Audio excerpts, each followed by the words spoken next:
Hello, my name is Joe Lawless, and I am the Chief Strategy Officer in the Chancellor's Office at UW Tacoma. And I'd like to welcome you to our July Chancellor's Town Hall.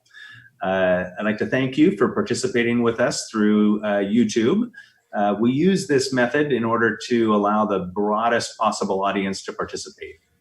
So how this is going to work is we've got some remarks to make to begin with. And then we will go to questions and answers, and I will moderate that around our screen.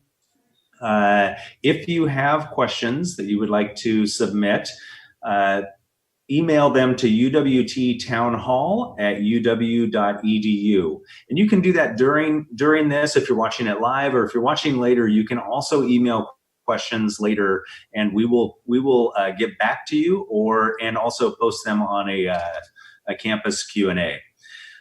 So on the Zoom call with us today are Chancellor Pagano, Executive Vice Chancellor for Academic Affairs Jill Purdy, Vice Chancellor for Student Affairs Mentha Hines-Wilson, Vice Chancellor for Advancement Josh Knudsen, Vice Chancellor for Information Technology Patrick Powell, Vice Chancellor for Equity and Inclusion James McShay, and Assistant Chancellor for Community Partnerships, Ali Medeiros.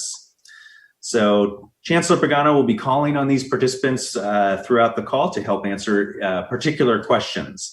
But Mark, would you like to kick things off?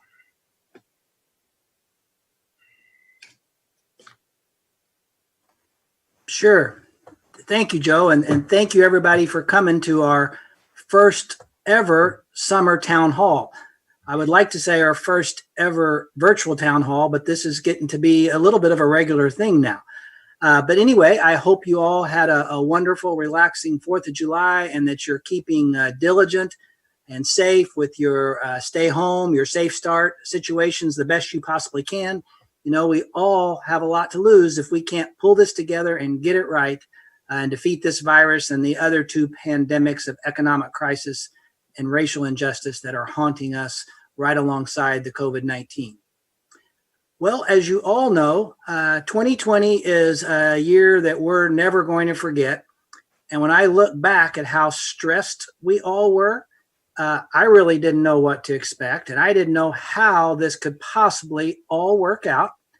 But, you know, we did get through that strange winter quarter when we essentially were one of the first universities in the country to decide to go completely remote. And we essentially did that over a weekend, and it actually came out okay. We survived and got through that winter quarter. And then with not much to call a break, I mean, there was a break there, but it didn't seem like a break. We jumped right in and made the entire spring quarter completely remote. You almost made it seem easy, but I can't say that because I know it was not easy. Then we pulled together and did a first ever tri-campus commencement, which I think was very successful. And we're also organizing to also host our students who graduated this year if they want to come back next year. So that was successful. And now we're already in, and we did get a tiny little break then, but now we're already in a summer quarter, which is also fully online. And we actually have more than 10% more students on campus or in our classes than we had last summer. So that's really good news. So what that tells me is our faculty, our staff, our students, they are finding ways to get through these crises. And I do have faith that we'll come out on the other end, we'll be smarter, we'll be closer together, and we'll be better prepared for the future on the other side of this. Well, hopefully you all had a chance to see or to hear and see our president, Dr. Anna Marie Calce. Last Friday, she did a tri-campus town hall, which was primarily focused on the UW Seattle campus, as did my colleague, Chancellor Wooffier from the Bothell campus. They did a town hall as well, focused primarily on the Bothell campus. So she spoke about the plans for the Seattle campus. She had several of her senior staff there, much like we're doing today. Joe Lawless is going to continue to moderate us through a discussion, and we're going to give you some information up front about back to school, back to workplace, and a few other things. And then Joe will take us through the questions and answer. So we are very hopeful to have a partially in-person fall semester. We're working diligently to try to make that happen.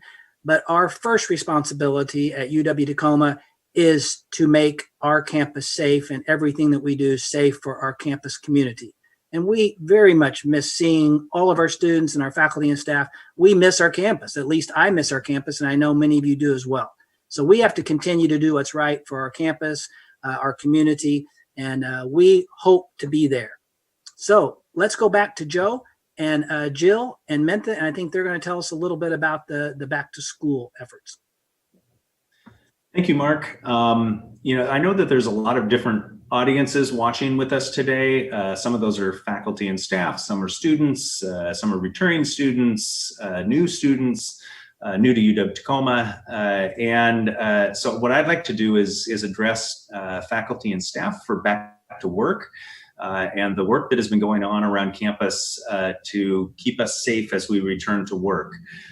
So we're now in phase 2 of the Washington State COVID-19 response plan. But Pierce County has recently been experiencing a kind of resurgence in diagnosed cases. We had 70 cases reported yesterday. So as a result of this, plans to move to phase 3 or even a modified phase 2 kind of are on hold. So we are solidly in phase 2. Which means as a staff member, you are both in phase 2 and in phase 3. You are highly encouraged to work remotely if possible. So if you do need to come to campus, there's 3 things you need to do. One of them is email uwtsafe@uw.edu the day that you're going to be coming.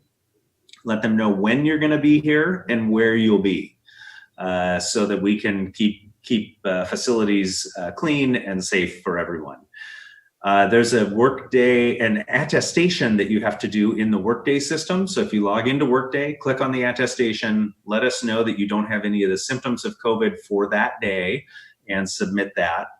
And then there's also a training that you need to do, a UW-wide training around safety and what we're doing on campus to keep everyone safe. So you have to do that. Everyone has to do that training. But then you also have site-specific department plans. We have about 30 plans on this campus for different areas and how we are going to maintain safety within those areas. Because as you can imagine, we have a lot of different types of spaces. So there is a site supervisor for your area, and they will train you on what your practices will be within your area and how you are to maintain safety within those. So planning for autumn quarters based on the assumption that Pierce County will be at phase 3 of the Washington Safe Start Plan. In phase 2, which is where we are now, you can have gatherings of up to 5 people. That doesn't quite lend itself to normal operations. Phase 3, we can have up to 50, and Jill's going to talk about that in terms of how we will operate from an academic standpoint. But reminder, even in phase 3, you are encouraged to work remotely when possible. So just a reminder, because we have you, that if you are feeling sick, if you're not well, if you suspect you might have been exposed to COVID, you should notify UW Employee Health Center if you're faculty or staff, or Bernard Anderson in Student Affairs if you are a student. And this isn't so that we can kind of check up on you, but it's so that we can do everything possible to minimize the spread of COVID-19 and to protect your loved ones and others in the community. So Jill, would you like to talk about our plans for the fall in terms of back to school?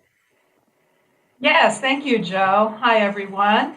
It has been quite a task preparing for fall, even as we were finishing spring. And as Joe mentioned, the uncertainty around where we will be as a county is hanging over all of our heads. Nevertheless, we've done our planning for fall quarter to emphasize in-person class availability as a hallmark of what we do and what we care about at UW Tacoma. All of our plans are contingent on us being in phase 3 so that we can have gatherings of more than 5 people on campus. There's been a lot of work that's gone into what that might look like. Our space and facilities and security staff have looked into analyzing all of our spaces in our classrooms, as well as access to all kinds of restrooms, getting in and out of buildings, hallways, and all of those things, and made determinations about what our capacity is as a campus if we're in phase 3 under the 6-foot physical distancing restriction. And we also, at the same time, asked faculty all across campus which courses they would like to have in person and which courses they would like to offer remotely, or some combination, something that we call hybrid. And as a result of that, out of the 780 sections that are offered on campus in fall quarter, 187 of them will be offered in person. A lot of these courses are things like labs, arts classes, and other kinds of courses, perhaps senior projects or freshman core courses, where getting to connect with individuals in your class is a really important component. And the hands-on learning is an important part of that experience. In some of those courses, you'll find a hybrid type of approach. For example, in many of our science courses, we'll have lectures offered online, but have students coming to campus in small groups to participate in lab activities. We'll see that in some computer science, information technology, mathematics, and other areas such as that. So quite a lot of work has gone into that. I wanted to just give you a quick update on how to find in-person classes specifically for students. If you go to the main UW Tacoma homepage and you click on the current students link, you'll find a link for time schedule search. And in the time schedule search, switch it to autumn of 2020 and click the button for in-person. And you'll find a list there of all of the in-person sections offered for fall 2020. Then when you go to the registration guide where you actually register for courses through MyUW, or you can do it through the time schedule search as well, you can look into the details of what the course is going to look like in terms of instruction. You'll find notes have all been updated thanks to the very hard work of Anna Marie Alameda and the staff in the registrar's office. So we're very appreciative of all of that hard work. So as I mentioned, this is contingent on us moving to phase 3, but we're very hopeful that folks will keep their distance and wear their masks and allow us all as a county to return to school, at least in part, in the fall. It's possible we may have to shift to all remote instruction as we did in spring, but we're really hoping that that won't be the case. Now that we have completed our plans for instruction in the fall, we are working on planning other uses of spaces. So what spaces do we have available for meetings, for student clubs, for studying, and other kinds of activities and services that students rely on, whether it's advising or international students services, or just to study and connect together. A lot of those things are going to be challenging for all of us because of the 6-foot physical distancing that we need, but we're hopeful that we're going to be able to move forward. A reminder to students out there as well that we do continue to have a technology loan program that can support students with laptops and other kinds of equipment, Wi-Fi hotspots, to help make sure that you are prepared and ready to connect in fall quarter for those of your classes that would be remote. Joe, back to you. Thanks. Yep. Thank you, Jill. And the classroom is a piece of the student experience. The other piece is all of the other stuff that wraps around the UW Tacoma experience. So Mentha, would you like to talk about the fall from a student affairs standpoint? Sure. Thank you, Joe. I'm happy to address the opening or the return to campus from a student affairs perspective. So good morning to all students, staff, and faculty, and those friends who are joining us for today's town hall meeting. To the newest members of our community, congratulations on your admission to UW Tacoma, and thank you for choosing to join with us this fall. For returning students, we have absolutely missed you. Thank you too for remaining committed to the campus, and we look forward to welcoming you back into the Husky Pack. So the staff within Student Affairs has been quite busy, like many others, throughout these last few weeks and months. And across the division, we're preparing for a very seamless and careful entry onto the campus. So I wish to remind everyone that we really do need to work collectively as a community to minimize the spread of the virus. And so we've considered guidance from a variety of entities, from the CDC to the County Health Department, the American College Health Association, UW Seattle, and the Office of the Governor. So students, you play an important role in actively protecting the health and safety of every member of our campus and our local communities.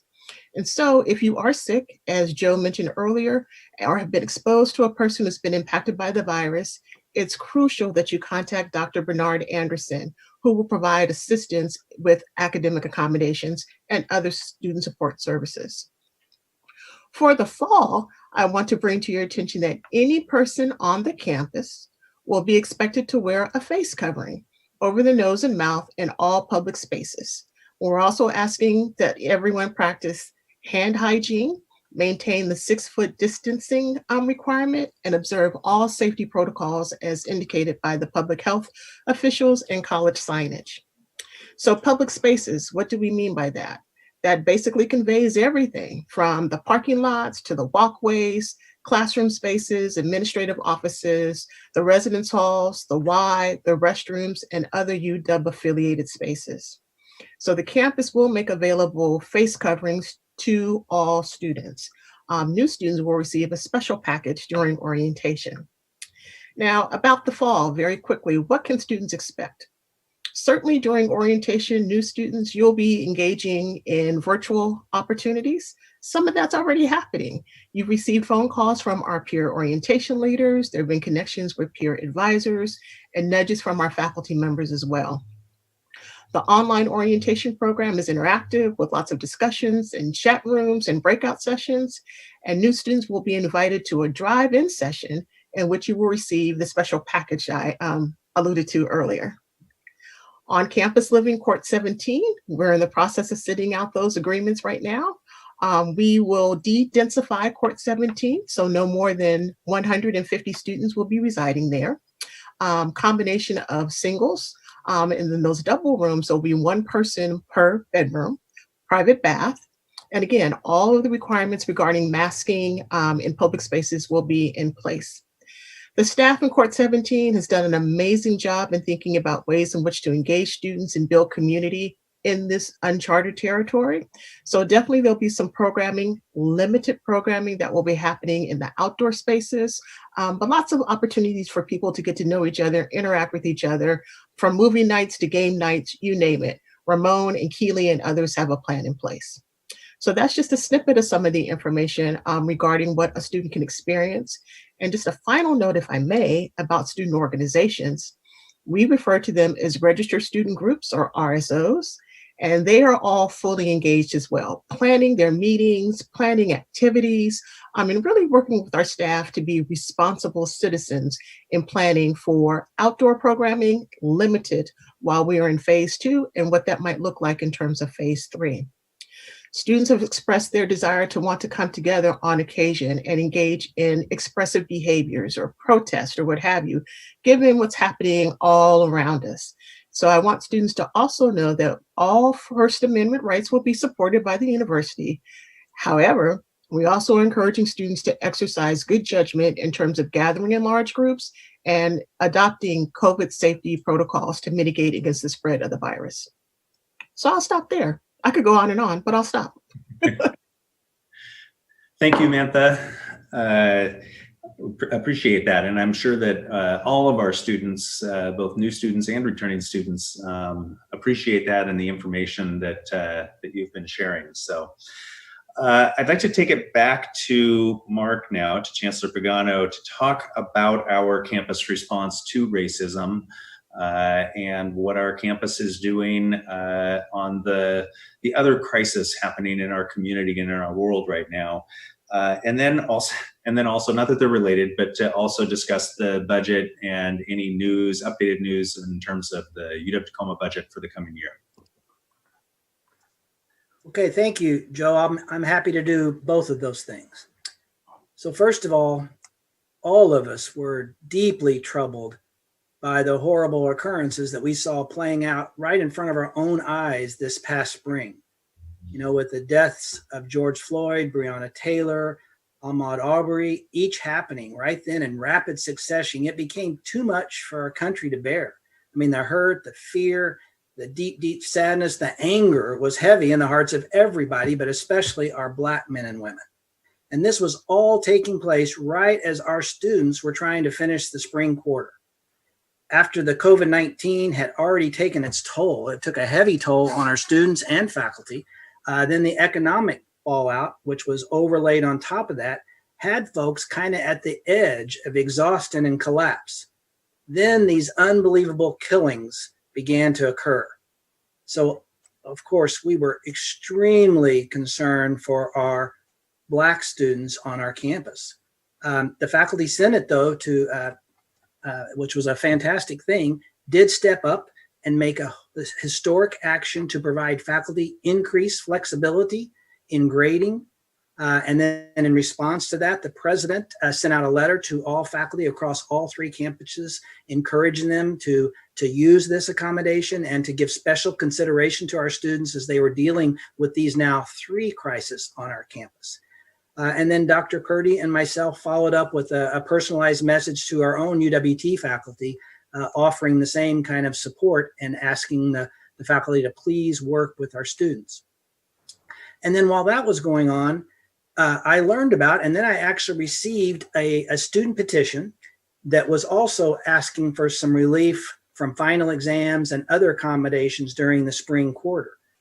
Well, after reading that petition, what I did is I sent back all of those student groups and the students who, it was the BSU and several other minority focused student organizations that were standing in solidarity with our BSU. I sent back them a letter saying that please let me personally know if any Black student on our campus is not receiving appropriate accommodations to help them be successful. Let me know, and I'll try to work one-on-one with that faculty member to resolve the situation. Then I reached out specifically to our BSU group. I talked to them. I had a chance to talk to the president of that group, Amari Hill. It was unfortunately during finals week. She and her team were pretty busy, but I asked them, what can our campus do to assist the students during this time? And one of the things that came out of that discussion was the willingness or the wish to do a healing project. And as you may know, we have some boarded up windows. We're beginning to take some of those off now down on Pacific Avenue because of some of the broken windows that happened earlier during some of the demonstrations. So what came out of that discussion with the BSU and the BSU advisor was how about BSU doing their own artwork on one of those windows, which we've now arranged for, and that is going on as we speak. But also as we speak, those businesses are trying to open up a little bit. So we have decided that even after we open up those businesses, we are going to take that artwork and display it in an appropriate place somewhere around our campus as a testament to these times. So also some of the things we've done is I pulled together a few members of my advisory board, the chair, Brian Marlowe, and Lyle Quazim, a long-term resident in this community, and James joined us to have a discussion about how we bring the advisory board together to have a discussion on how we can integrate the community into our response, and that's in planning right now. Also, you probably saw that we set up a Black Opportunity Fund across all 3 campuses. You can go to that and specifically give to the UW Tacoma version. We've already raised over $5,000. I've gone in there and made a donation. I encourage the rest of you to go there as well. This is your opportunity to do something specifically on your own to help the situation. Another thing we're doing is for a while, there's been a tri-campus initiative to enhance the utilization in purchasing and contracting with women and minority-owned businesses. Well, at UW Tacoma, we're going to use our version of that to specifically focus on Black-owned businesses right here in the South Puget Sound, hopefully in Tacoma. And Angela Joan in our finance department is working with James McShay to lead this effort. Another thing we did, and I sent out a message to campus, is we fully funded this year, and we should have done this sooner, but this year we fully funded the work in the equity and inclusion area of our campus. This was done, granted, in a time when we had very little flexibility to make additional fundings. Well, we made that our highest priority, and we funded all of the items in that office that had been on the request list.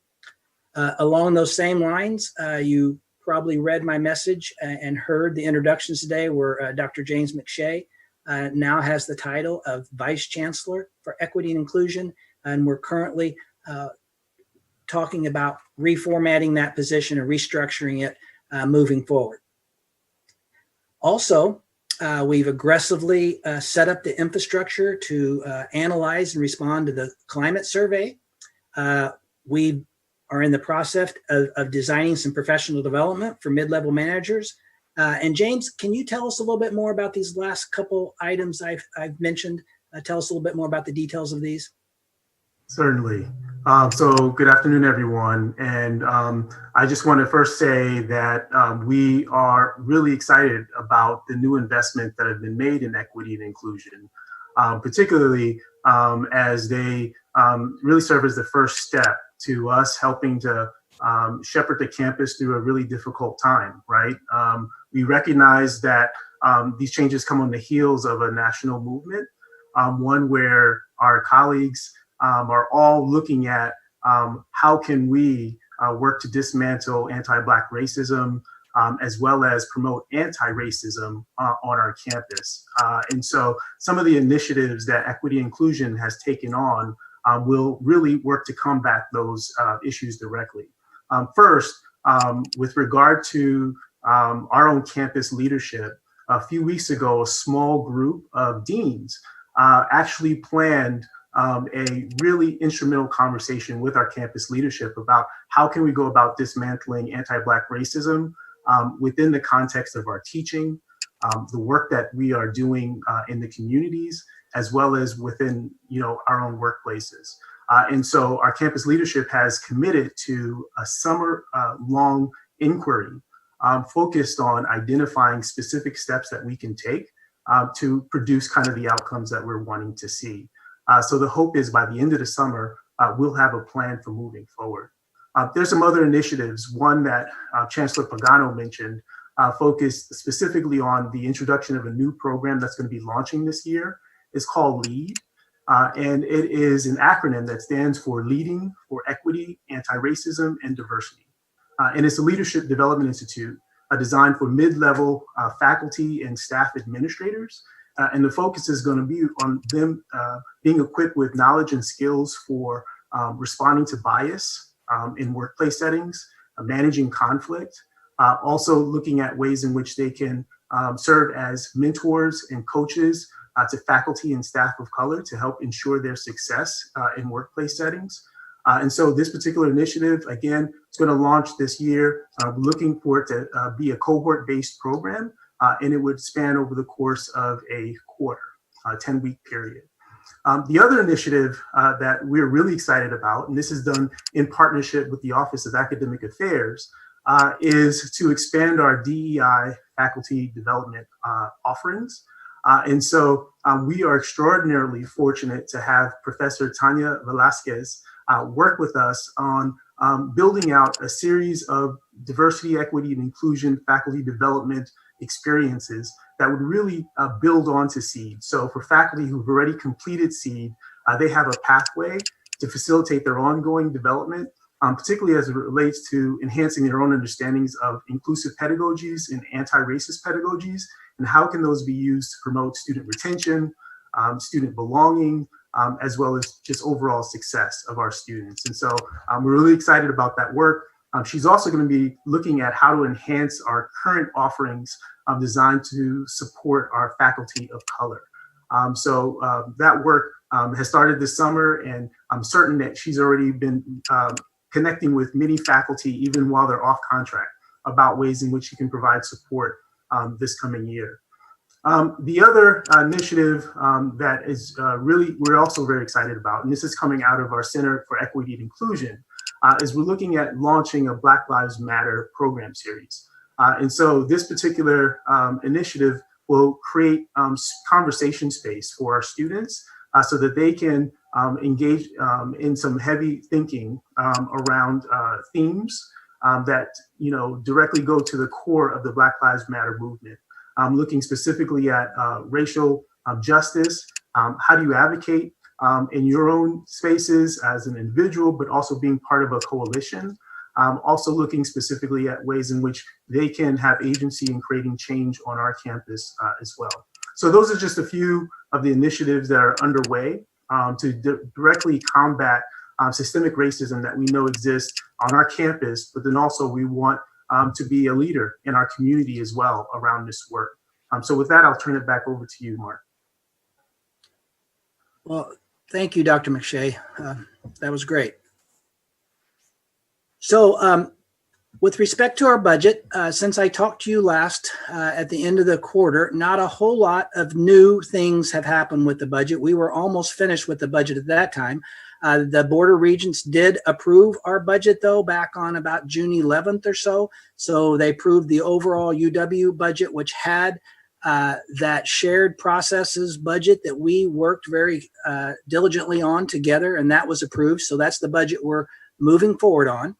And we're actually in pretty good shape with that budget because remember, we had that margin focused analysis, kind of the right sizing effort that we did, and we did reductions in the central units last year in our budget, and then did similar reductions, but a little smaller in the academic units this year. That really set us in pretty good shape for the budget situation that is developing in front of our eyes. One really exciting thing that's happened with respect to finances on campus is that we did successfully complete our campaign. The campaign ended on June 30th, and you may recall that initially when I came back in 2015, our campaign was set at 45 million. Well, in August 2018, we stretched ourselves to 55 million, and we surpassed that at the end of the campaign. And not only did we surpass it, but the impacts that this campaign was able to make, and also during this crisis, I think some of the success of this campaign came to the generosity of our donors during this crisis to help us bolster the work of our pantry and our emergency aid program. So that's a bright light in this budget situation. Now, remember that we worked extremely hard to carve out just a small little bit of flexibility to do some critical mission focused initiatives for next year. And you heard about the first one that we did was we took a little bit of our budget and fully funded the work of equity inclusion. So that was the biggest thing we've done so far, but we also funded a second online learning specialist because of the workload with converting everything to online learning and the feedback that we've received from our students that they would like to see continuous improvement in that work. So now we've essentially doubled our capacity from 1 to 2 people assisting our faculty with online learning. Also, we did increase the FTE of a position. So we took I think a 3/4 position and made it full-time in residence life to increase our work in student success and retention. And then hopefully you read the Tacoma News Tribune, you read the article about the new EDD cohort focused specifically on Indigenous learning in conjunction with the Muckleshoot tribe. So we seed funded that project, and that project will actually pay for itself as that cohort moves through its journey over the next 3 years. So to sum up, we're going to continue to watch the situation very closely. We met this morning. We'll continue to meet. We may make additional small increases on new things that come along to better prepare ourselves for the fall quarter and the year ahead. Now, you may see this as positive or negative, but the legislature is most likely not going to meet for an emergency session in August. So that means the budget we have right now will be the budget that we'll start with and go into the fall quarter. So that's good news. We won't be making any formal reductions right now, but the bad news is when they do reconvene, we're very likely to get that reduction early in the spring and hear about it. So we'll be working kind of double duty or double time trying to get those reductions in place for the next fiscal year, which will happen next July. Also, just as a reminder, we're continuing the work on the Tioga Snoqualmie project that will house several student-facing units, including the Center for Equity and Inclusion, the Teaching and Learning Center or the library will expand. There will be several positive things in that remodel effort that are taking place. And we're also continuing the work to build out the 3 engineering labs on the first floor of the academic block. Also, we continue to try to make progress on the funding of Milgard Hall, our next academic building. So that's a quick update on those 2 areas. So let me turn it back to you, Joe, to moderate the question portion of this town hall. Great. Thank you, Mark, and thank you, James. We have a lot of questions here. And I've had a few come in while we've been talking. I don't think we're going to get to all of them. So like I said, again, if you submitted a question, we will, in the follow-up from this meeting, we will do a Q&A with answers to all of them. But we're going to try to get through to as many of these as we can. So the first one is about fall enrollments. And we have questions from staff, from faculty, and from students in here. There's a lot from students. So, but the first one's about fall enrollments and what they're looking like at this point.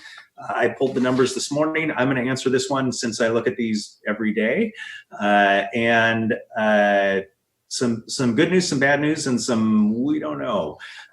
So the good news is that our continuing students, so our existing UW Tacoma students, in terms of registering compared to last year, we're up about 12%. Our confirmed applicants, our newer students coming in, we're down about 10%. But overall, that puts us up a few percentage points, although Mentha and I have talked about this, that our numbers have never been pandemic tested. And so we are going to go conservatively and say that we are going to be pretty much even to where we were last year, this year. So, which is a good thing. So those are our numbers. So the next question is for you, Mentha. When will the University Student Y open again for students? Also, what determined that students would still need to pay the Y fee for summer quarter, even when it's still closed? So. Okay. Thank you, Joe. And I do want to underscore that point that things are looking good in terms of next quarter's enrollment. So we are just wanting to be thankful again for those new students. Keep on coming, and the application remains open for those who are in the community and still exploring options. UW Tacoma could be your home in the fall. Now, with regard to the University Y, the Y team, we experience a really wonderful working relationship with them, and they are planning for a COVID-safe opening. So we expect the administrative offices will be open in the fall, along with the recreational facilities. So in the meantime, a virtual Y is indeed open and has been open for quite some time. Information is available on their new website related to wellness opportunities, virtual fitness opportunities, spiritual and emotional support, as well as some art offerings. So a whole complement of activities are currently in place and made available in a virtual framework. With regard to the fees, students probably know this, and we're really excited and pleased to see that their fees will be funded in May. And this was a big undertaking, and we are very appreciative for the partnerships with UWT as well as SAFC, who worked with Chancellor Pagano in preparing documentation to move forward to the Board of Regents. The Board of Regents were very supportive, and all that information resulted in a refund of the spring. If we find ourselves in a situation in which the campus is expected to go into closure again, then we will revisit it on a case-by-case basis. And this is an agreement that was established between ASUWT and SAFC. So hopefully that answers your question. Thank you, Mentha. And this next one is for you as well. It's regarding Court 17. And for students who choose to stay at Court 17 in the fall, will there be activities for students to engage in so they can enjoy housing life? I'm going to tag on a little bit to that question that has come in just now in a couple different student emails, and that is regarding rates. Are rates going to go up because there's a lower number of students there? So the short answer is there definitely will be activities that are happening in Court 17. So as I alluded to earlier, Ramon and Keely and all of the RAs are really thinking very carefully about what that's going to look like. In terms of the rates and the contracts, all that information is going to go out. And I don't believe there have been adjustments, but don't hold me to that at this juncture. Everything will be spelled out very clearly in the housing agreement. And also in the housing agreement, it is really spelled out what the early option or opt-out fee might look like. So let's say a student decides that they want to depart Court 17 before the conclusion of the quarter. That's always been an option for students. And so we've taken the time to spell it out a little bit more clearly and definitively about what the timetables are, and if there are any associated fees with it. And of course, if it's in a case of emergency, we will review those on a case-by-case basis. Thank you, Mentha. This next question is for Jill. What buildings, departments, or places on campus can be open in person to students in fall quarter with social distancing and masks? And in particular, I'm going to weave in a question that came in during this, and that is in particular the library and study spaces. Thanks, Joe. Yes, we anticipate that the spaces that will be available are some of the spaces that you're used to. One of the challenges, let me start with the instructional side of things. One of the challenges is finding spaces that are large enough to accommodate a class full of people when we all have to be 6 feet apart. And so we'll find that William Phillip Hall will be a heavily used classroom in the fall. And our rooms inside the UWY building on the 3rd floor will also be used as classroom spaces. There are several other classrooms that are around campus that are large enough to accommodate some of our classes. And so a variety of buildings will be open. There are some buildings that are unlikely to be open, but we are still in the process of making decisions about spaces for non-instructional use. So it's an ongoing project. We recognize that students are interested in having spaces where they can study and perhaps even collaborate with another student where they're staying 6 feet apart. We want faculty to be able to hold office hours. We understand that various units across campus may be holding workshops or other kinds of sessions. And so we are in the process now of beginning to schedule those spaces. With respect to the libraries, that's a terrific question. And those of you who know our campus know that we've got really 2 spaces that the library occupies, both the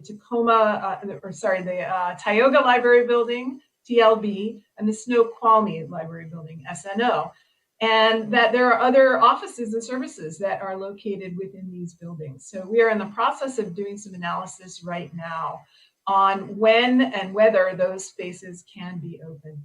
At the moment, we are not anticipating that the library would be open early in phase 3, those library buildings, because of the experiences of our colleagues across UW in terms of the difficulty of monitoring and supporting safety, cleaning, and social distancing in large spaces that have relatively small staff.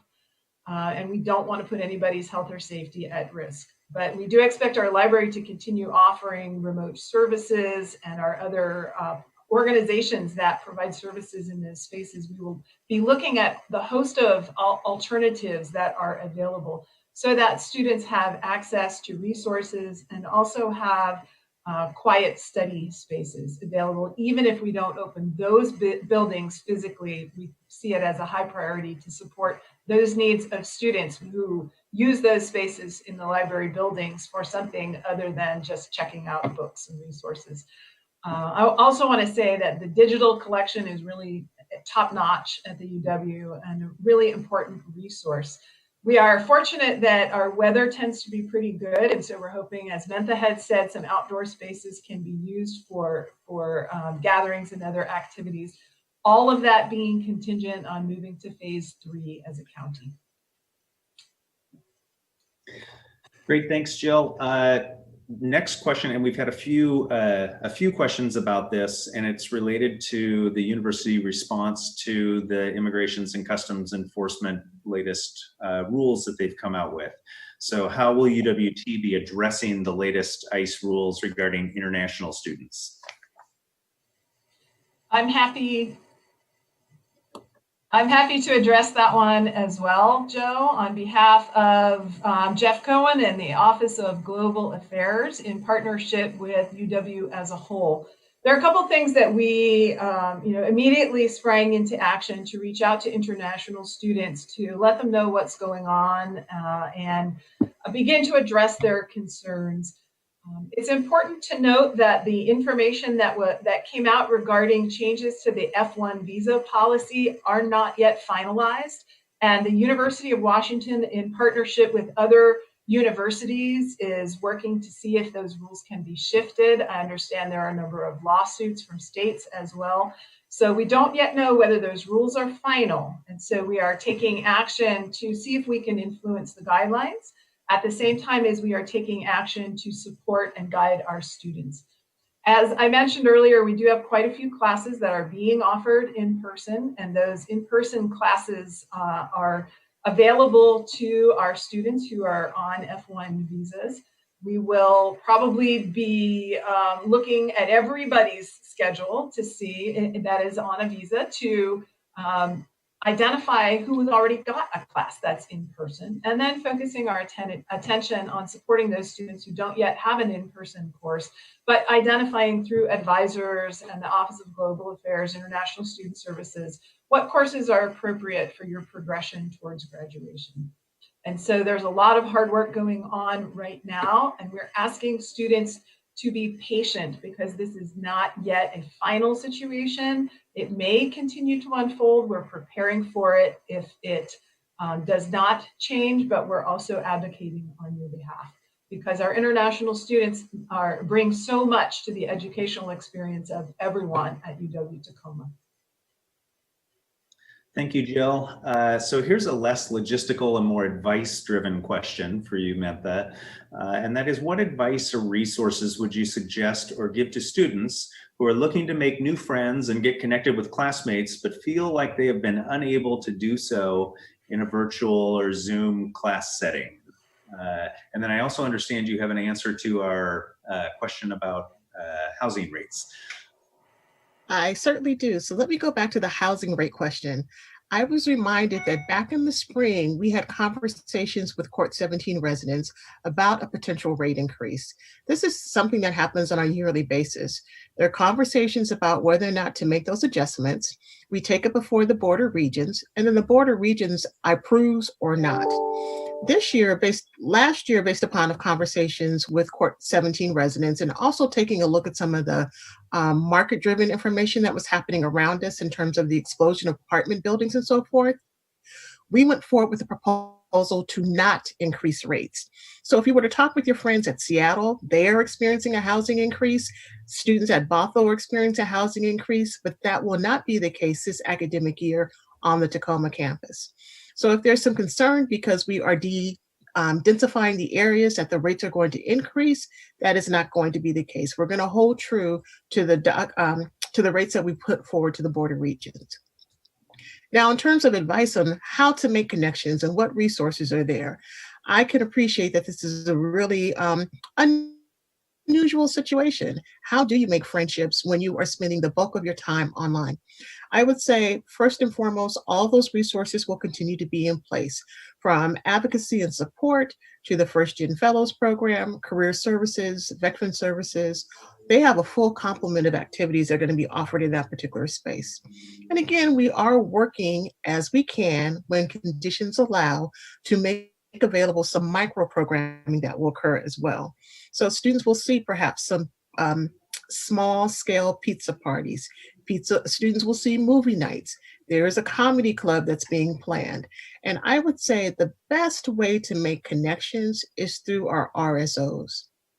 I would encourage all students to think about attending one of the club meetings, introducing yourself to some of those folks, making some early friendships. And there's a possibility that there could be some programming that happens outdoors principally to allow for interactions. So yes, we too recognize that this is a difficult time, that we want to be able to reach out and touch and to really have those really high-spirited activities, but we want to do so very, very cautiously. And when you do interact with each other, this is a reminder, face mask. So students will receive a face mask the upcoming year. And when you are interacting with folks and not able to practice social distancing, make sure you have have your face mask with you and on. If I could add to that, I would like to just make a comment. Hi, this is Jill. Speaking from the academic side of the house, I know those of you who will not be taking in-person classes will be challenged because often you come a few minutes early to class. You find somebody drinking the same kind of coffee you are. You lean over and ask somebody if they got that last comment from the instructor and could you borrow their notes. And those things are a lot more challenging to do in a digital environment. But I encourage you to be a little bit brave and reach out in your classes. For those of you who aren't yet enrolled in your major, a great way to reach out is to ask about something about the class, but perhaps ask advice. If other people in the class are interested in the same kind of major or heading to the same thing as you are. If you transferred from another school, you can ask if anyone else came from that same school or same experience. And just use the discussion board opportunities and things that are built into Canvas to make those links around the content of the class, but then perhaps grow it a little bit. I know that in some classes, those just real gentle outreaches that some have done have led to the formation of study groups. And sometimes those students have taken those groups off site out of the Canvas into another social media platform that everyone chooses to use or prefers to use together. And so we encourage you to use the digital world as if it were the real world to make those connections. And don't be shy because we're asking you to do this. We want this for you. This is great for everyone. The experience of the people you connect to in your college education is huge and valuable. And please take an active role in doing that. I'm hoping very much that faculty will facilitate and support those kinds of things as well. Thanks. Thank you, Jill. Thank you, Mentha. I think we're all having to find new and creative ways to remain social creatures in this time. So I encourage our students to get creative and use those creative forces to reach out and make new friends. So Mark, this one's for you, and that is that President Kelsey's town halls focus on UW Seattle specific issues. So what is a UWT specific message, either included or omitted in our latest town hall, that you'd like to emphasize? Well, thank you for that question, Joe. I know it didn't come from you, but thank you for sending that my way. I think what we have that's a little different on our campus, first of all, our campus is more of a commuter campus. We are moving towards having more of a housing and residential life experience over time on our campus, but we need to focus on that experience we have right now. So we don't necessarily have to worry about what's going on with our athletes, or we don't have to worry what's going on in the large residential hall environment or on Greek Row, but we can focus directly on the students. So you can see from the comments so far by Mentha and Jill, we are laser focused on our student experience, looking towards getting spaces available for them to come back and be able to interact with each other. We just have to always focus on safety first. All of our students are members of this community. They have jobs. They are depended on by their families, by their spouses, by their maybe their children to be successful and to stay healthy. So we need to think about our students first. So that's our message to our students. But if you are a new student and have not made your decision yet, and you're just worried about if you would like the campus, if it feels like a place that you would like to study, I will personally give you and your family a tour. I would love to in a socially distanced way.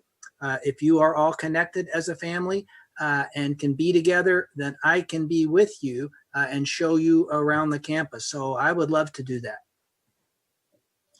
Thank you, Mark. And related to that, and this is a question for you, Jill, and I think it's a question that has probably been asked in every university's town hall across this country in the last few weeks. And that is, how do students elect to stay home if they have small children or grandparents and frequent contact with those at high risk? Some students are feeling concerned about returning to an in-person model if it means putting loved ones at risk. So how can those students deal with that?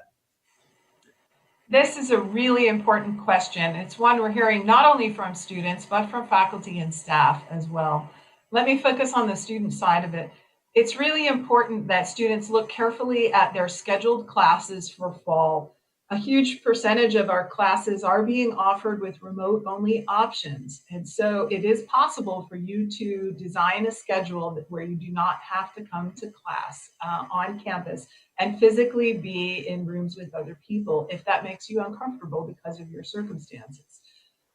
The registration guide is fully updated. We encourage you to reach out to your advisors who can help point you to the classes and sections for remote instruction that meet your needs the best.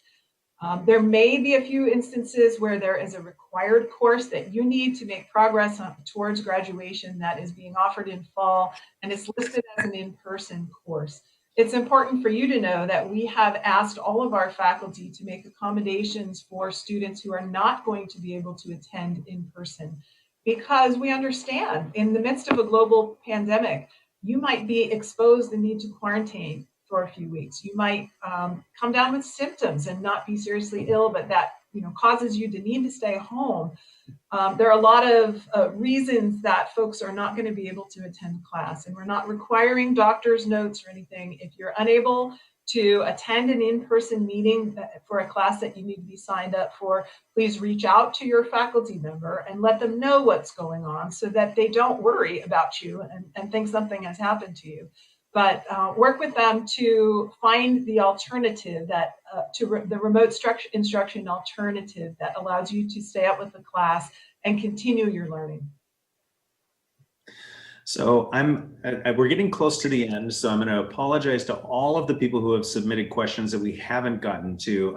I encourage you, we will address all of them in our Q&A follow-up from this, but I want to end with one last question that's related to what you just talked about, Jill, and it's for you, Mentha, and it is, if certain classes are in person, which is our current plan, and people are on campus, which is our current plan, is there going to be a way to have a COVID-19 testing on campus for students to get assessed?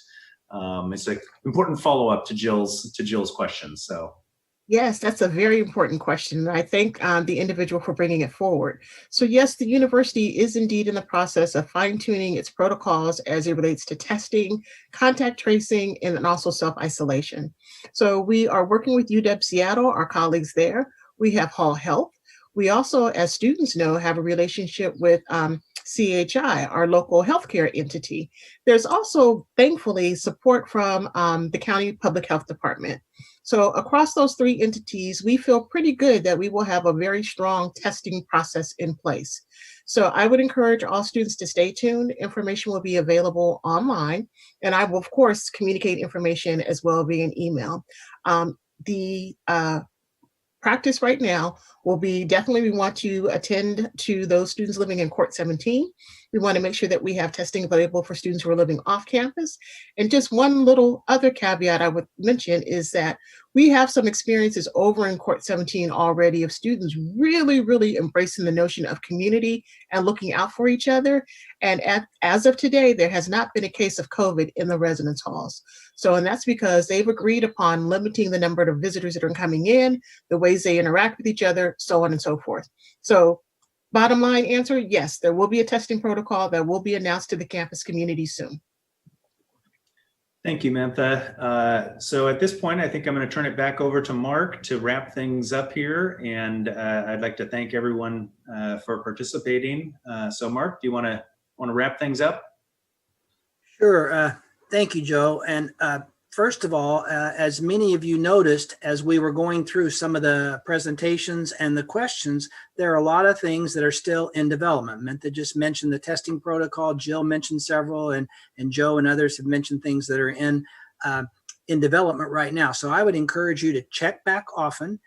We will try our best to keep you apprised of any new developments. If we believe there's enough information to host another town hall with questions like this, would be happy to do that. But please check often and read the things we send to you, because things are happening all the time, and we will organize another town hall as soon as the quarter starts in the fall. Remember also, and you've heard this today, remember how important it is to look out for each other. Grab opportunities to connect with your fellow student, your colleague, your neighbor. We all want to be successful together, and that's part of the DNA of this campus, is to help each and every student be successful.